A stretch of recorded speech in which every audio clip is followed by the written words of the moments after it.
Hello everybody and welcome back to my channel. Apologies, there's a stack of books there and I cannot get it out of frame, so we're just going to have to live with that. Today I'm going to be doing my June TBR. So I kind of, drawing up to the end of May and the beginning of June, I decided that I wasn't going to put a really strict TBR on myself for the month of June and really try and focus on reading books that I really want to read in the moment, so kind of focusing on mood reading as a way of trying to get through my ever-growing TBR. I've got several books that I want to read that I want to try and focus on, which are series related, so finishing series or starting and finishing series this year, that I really want to maybe just give it a bit more of a mood read throughout the month of June. I've got a few books that I'm going to talk about in this video which I can see me getting to, but they're not set in stone. I'm going to start with the ones that are kind of like set in stone. I definitely am going to read, and then I'm going to give you some others that I probably will pick up at some point throughout the month of June. So I'm actually doing a read along this year of all of the Poldark books. I'm reading one a month because there's 12 books in the series, and this is the 6th book in the series called the Four Swans. Obviously I don't want to give anything away with regards to plot because this is the 6th book in a series. It's annoying that it's got the Four Swans and it's a 6th book, like I don't like that, but basically the Poldark series starts with Captain Ross Poldark coming back from fighting in the war in America. He comes back to Cornwall, which is where he's from, where he's born and raised, and basically things aren't as they were when he left, and the story just kind of continues to unfold. What was really interesting about the last book in the series, the one that I read for May, was that the author actually left quite a period of time between writing the first 4 and then these next ones. So I don't know when this one was published. So this was published in a similar time. So this was originally copyrighted in 76, but I think the original ones in the series were written late 50s, early 60s. So interesting that he left it for a little while. But yes, so the first book, this is one of my sort of mandatory reads as such. I'm reading one a month. I don't want to fall behind. I've kept up with it so far. So this will be one that I definitely will pick up in June. So myself and Daisy May decided we were going to do a buddy read this month in June, and we're going to be reading Frankly in Love by David Yoon. I have been reading recently a lot of historical fiction, and when I haven't been reading historical fiction, it's been like YA fantasy or even potentially sci-fi, so it would be really nice to pick up a little bit more contemporary in June, just to kind of mix things up a little bit.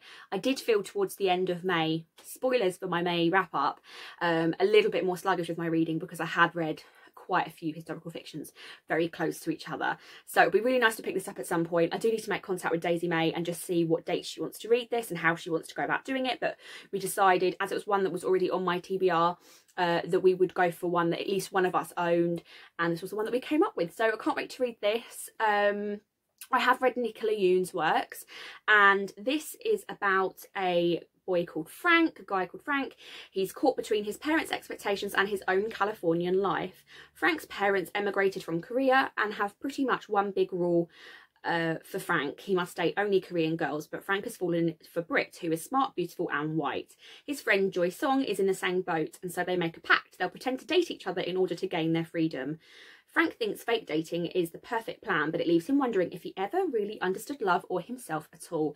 I just feel like this is going to be something I'm going to really enjoy, and I've heard a lot of good things about this online as well, and it was very much, when it first was released, it was very much in the Bookstagram online community being talked about a lot. So looking forward to reading this, and really looking forward to doing a buddy read with Daisy May too.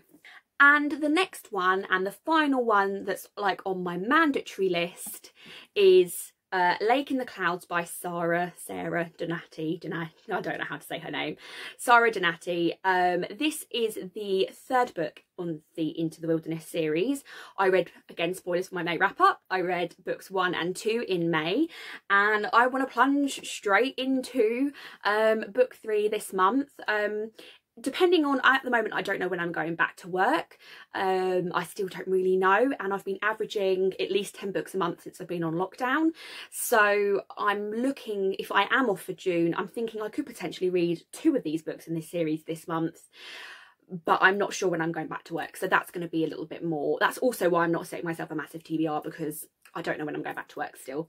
But Lake in the Clouds, again, this is a third book in a series, so I don't want to spoil you, but basically the main premise of the Into the Wilderness series is Elizabeth Middleton goes to New York State, very northern part of New York State, where her father has a settlement. He's got land there.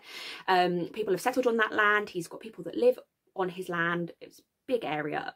How many times can you say land in one sentence? And she goes for the first time. She's in her late 20s. She's not married, and she goes to live with her father in America. She's grown up in England her whole life, and she goes with her brother to America. The settlement's called Paradise, so she goes to Paradise to live with her father, and she has dreams of being a school teacher, and the series just kind of like unfolds from there. I've got a funny feeling from reading the blurb that this might be slightly further forward in time, but I'm interested to see how the story unfolds, how the series unfolds, and I'm loving this series so much, and couldn't recommend it enough for anyone that's into historical fiction, anyone that's read Outlander. It's a very nice bridging the gap between getting the next Outlander book, getting the next Outlander TV series. This is really good, and I'm so thankful that someone recommended it to me on Bookstagram, because I'm so glad I've got this series in my life. And then some of the books that I kind of think I might pick up, but nothing is set in stone. I want to continue on with the Wayward Children series. So the next two books are Beneath the Sugar Sky, In an Absent Dream. They're the next two that I actually physically own.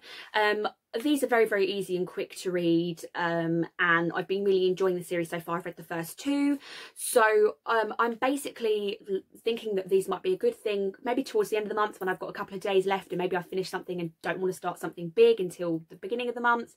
I'm kind of a little bit like that, or something in between, because these are a little bit different, to break up maybe some of the historical fiction between Poldark and the Into the Wilderness series. So yeah, I've been enjoying the series so far, and like I said, the next one's Beneath the Sugar Sky. So I've got these two, and maybe on payday I might treat myself to the next one, but we'll see.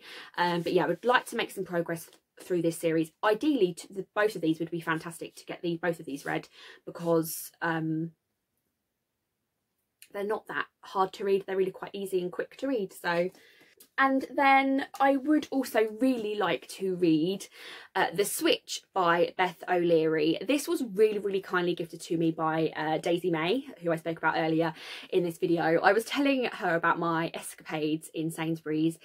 In my local Sainsbury's, they're not really restocking the bookshelves, and when they have restocked, they've basically just double spaced all the books that were there before. There's like nothing new. There's not a lot of new releases or anything on the shelves, which I understand that, you know, making sure the food shelves are stacked and they're doing as many like home delivery orders as possible is more important than stacking the bookshelves. But I had a little bit of an answer with her, and she said, well, if she could get it when she went into Tesco, she would. She did, and then she wouldn't let me send her any money. So thank you so much for gifting this to me, Daisy May. And I loved the flat share. Really loved the flat share, and looking forward to picking up The Switch, and looking forward to seeing, this is a I believe this is a granddaughter and grandmother dynamic. So let me just read you the blurb. Lena is too young to feel stuck. Eileen is too old to start over. It's time for the switch. Ordered to take a 2-month sabbatical after blowing a big presentation at work, Lena escapes to her grandmother Eileen's house for some overdue rest. Newly single and about to turn 80, Eileen would like a second chance at love, but her tiny Yorkshire village doesn't offer many eligible gentlemen. So Lena proposes a solution, a 2-month swap. Eileen can live in London and look for love, and Lena will look after everything in rural Yorkshire. But with a rabble of unruly OAPs to contend with, as well as the annoyingly perfect and distractingly handsome local school teacher, Lena learns that switching lives isn't straightforward. Back in London, Eileen is a huge hit with her new neighbours and with the online dating scene, but is her perfect match nearer to home than she first thought? I just think this is going to be so lovely, and I think it's probably going to be a lovely dynamic between the two characters. And I seem to remember I read the flat share in, I think, in like a day or two. So this would be, again, a really nice book to break up probably some of the historical fiction that I am going to pick up throughout the rest of the month, because even though I've given you how many books, 1, 2, 3, 4, 5, 6, even though there's 6 books there on the stack, I probably will pick up more than that, and I would imagine that the others I pick up will have a historical fiction aspect to it, or at least maybe a time travel aspect. I really want to try and get through some more of my pile of books like Outlander, on my quest to find books like Outlander, and then I could do a whole video about it. So I do want to get through some more of those, and all of those are slightly different. Some are like more modern day and have time travel elements in them. So yeah, I think that will be, the switch will be a nice breakup of between some of the kind of more dense historical fiction reads. So that's everything like I'm going to plan on reading in June. Like I said, the 3 kind of like definites, and then the 3 kind of like contenders, high contenders to be read. And yeah, I'd love to know what you're planning on reading in June. Have you got anything on your TBR that you've been wanting to read for a while, or have you got any of these books on your TBR? If anyone is interested in reading any of these books and joining in on a buddy read, then again, hit me up, let me know in the comments down below. But I hope you enjoyed this video. If you did, please don't forget to give a thumbs up, and if you haven't already, please click that subscribe button. That would really help me out. And I hope you enjoyed this video, and happy reading. Have a great June reading month. See you all soon. Bye.